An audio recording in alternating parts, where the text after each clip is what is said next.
Hello everyone, welcome to TNP Academy where we explore the significance of international standards in engineering, science and global collaboration. In this comprehensive session, we will dive into ISO 20681, an increasingly vital standard in the world of space systems and engineering. Specifically, we will examine how ISO 20681 plays a vital role in shaping, guiding and ensuring success in international space missions.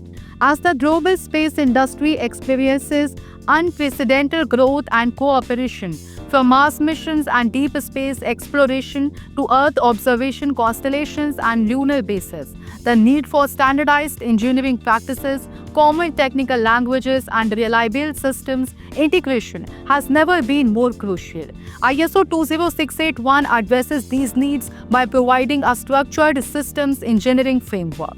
In this session, we will explore its foundations, key components, real-world applications, and how it supports cross-border mission success through harmonization, interoperability, and technical discipline.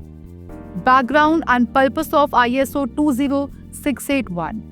ISO 20681, titled Space Systems, Systems Engineering Guidelines for Developing Systems Engineering Plans, provides comprehensive guidance for planning and executing systems engineering tasks in space projects. Developed by ISO TC20 SC40, this standard builds on foundational ISO systems engineering principles and adapts them specifically for space missions, which often involve complex, multidisciplinary collaborations, extreme environmental demands, and long mission life cycles. The primary purpose of ISO 20681 is to ensure that all technical stakeholders, designers, engineers, project managers, and regulators work from the same systems framework.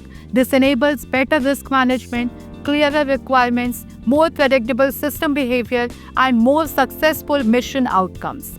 In international missions where agencies like NASA, ESA, JAXA, ISRO, and Roscosmos collaborate, the value of ISO 20681 lies in creating shared expectations even when organizations come from different engineering cultures or countries. Systems engineering in a space context. Systems engineering in space is fundamentally different from typical terrestrial projects. A spacecraft system involves hundreds of subsystems: propulsion, thermal control, power management, onboard computing, communication, structural integrity, and more. These must function in perfect synchronization, often autonomously, across vast distance. ISO 20681 introduces a life cycle-based approach to managing these interdependencies. It outlines key phases such as concept development, requirements analysis, system design, integration, verification, validation, operation, and disposal. By applying these engineering stages consistently, space missions can ensure greater technical robustness and reduced risk of failure. For international missions, this life cycle model ensures that every participating entity contributes to compatible system design. Whether a satellite bus is built in Germany, a payload in Japan, or a launch vehicle in India, ISO 20681 helps ensure that all components will interoperate effectively. Key elements of ISO 20681. Let's now examine the key elements outlined in ISO 20681. First, it emphasizes the development of a detailed systems engineering management plan, that is SEMP. This document guides all technical activities, responsibilities, schedules, decision gates, and validation strategies. The standard specifies what such a plan must include: system objectives, stakeholder requirements, interfaces, verification criteria, configuration control, and life cycle milestones. Secondly, ISO 20681 highlights the importance of requirements engineering, ensuring that customer and stakeholder expectations are translated into verifiable and traceable requirements. Third, it covers interface management, a major concern in multinational space missions. When systems from different organizations must connect seamlessly, interface documentation and management are critical. ISO 20681 provides structured methodologies to prevent integration conflicts and data incompatibilities. Finally, the standard promotes risk management, change control, verification, and validation, ensuring that every function is tested, reliable, and meets mission-critical needs. Application in multinational collaboration. The most compelling value of ISO 20681 emerges when space missions involve multiple countries and space agencies. Let's consider the European Space Agency's contribution to NASA's Artemis program, or India and France's collaboration on satellite payloads. Each nation brings different expertise, design principles, and engineering tools. Without a harmonizing standard, these differences can result in integration delays, system failures, or inconsistent performance. ISO 20681 acts as a technical bridge, allowing teams to align their engineering processes, use common terminology, and reduce ambiguity. The SEMP becomes the reference document for all parties. This level of harmonization makes ISO 20681 invaluable for global missions such as the International Space Station, Earth observation networks like Copernicus and Sentinel, and even the planned Mars sample return mission. ISO 20681 provides a common procedural language that transcends borders and institutions, enabling globally distributed development teams to act in unison. Risk mitigation and quality assurance. In space, there is no room for error.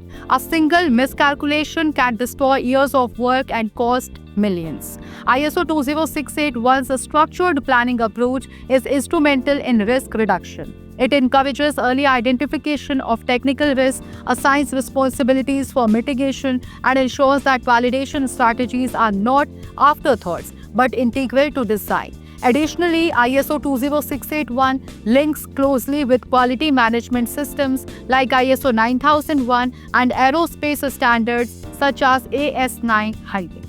This compatibility allows organizations to embed quality and systems engineering into a unified governance model.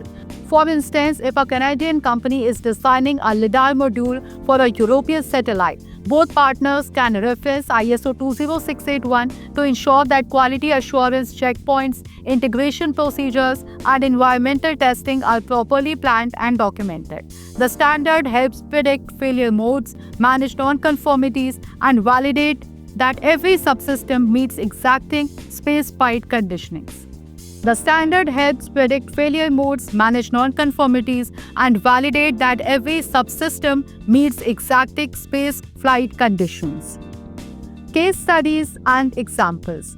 Let's now review a few real-world examples where principles aligned with ISO 20681 have supported international success. One case is the Sentinel-6 Michael Felice satellite, a US-European collaboration to monitor sea level rise. The satellite included US-built instruments and a European-built platform. The success of this mission depended on precise interface alignment, validation strategies, and cross-agency communication, all principles echoed in ISO 20681. Another example is ISRO's Chandrayaan-3 mission, where international suppliers contributed components while not officially declared ISO 20681 compliant. Many of the system's engineering practices mirrored its guidance. By implementing a structured SEMP and defined validation protocols, the mission achieved a controlled lunar landing. These examples demonstrate how ISO 20681 contributes to mission clarity, reliability, and accountability, even across geopolitical and technological boundaries. Benefits for emerging space nations.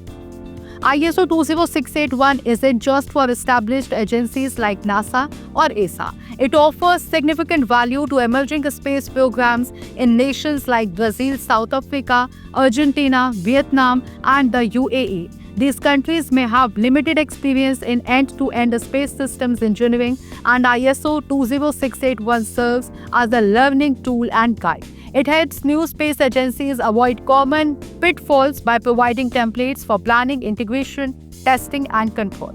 It also supports capacity building, training engineers in global best practices that are recognized by potential partners. For nations looking to join international missions or become suppliers for larger agencies, compliance with ISO 20681 can serve as a credibility marker. It signals readiness to operate at international standards, increasing the likelihood of partnership, funding, and success. Future trends and final thoughts. As we look ahead, ISO 20681 is poised to play a major role in next generation space exploration, including lunar habitats, interplanetary probes, and mega constellations of satellites. With the growth of private space ventures, including companies like SpaceX, Blue Origin, and OneWeb, the need for standardized collaboration becomes even more urgent as multiple companies build modules for space stations or payloads for Mars landers. ISO 20681 ensures that everyone follows a mutually recognized process. Furthermore, as AI, autonomous operations, and hybrid missions grow in complexity, systems engineering will face new challenges. ISO 20681 will need to evolve, but its core principles planning, clarity, integration, risk control will remain essential. In conclusion, we can say that ISO 20681 is not just a guideline, it is an enabler of global space cooperation. It brings a structure, predictability, and confidence to one of humanity's most ambitious endeavors, venturing into space together. Thank you for joining this in-depth session at the NB Academy. If you found this lecture insightful, don't forget to like, share, and subscribe for more content on ISO standards and space technology.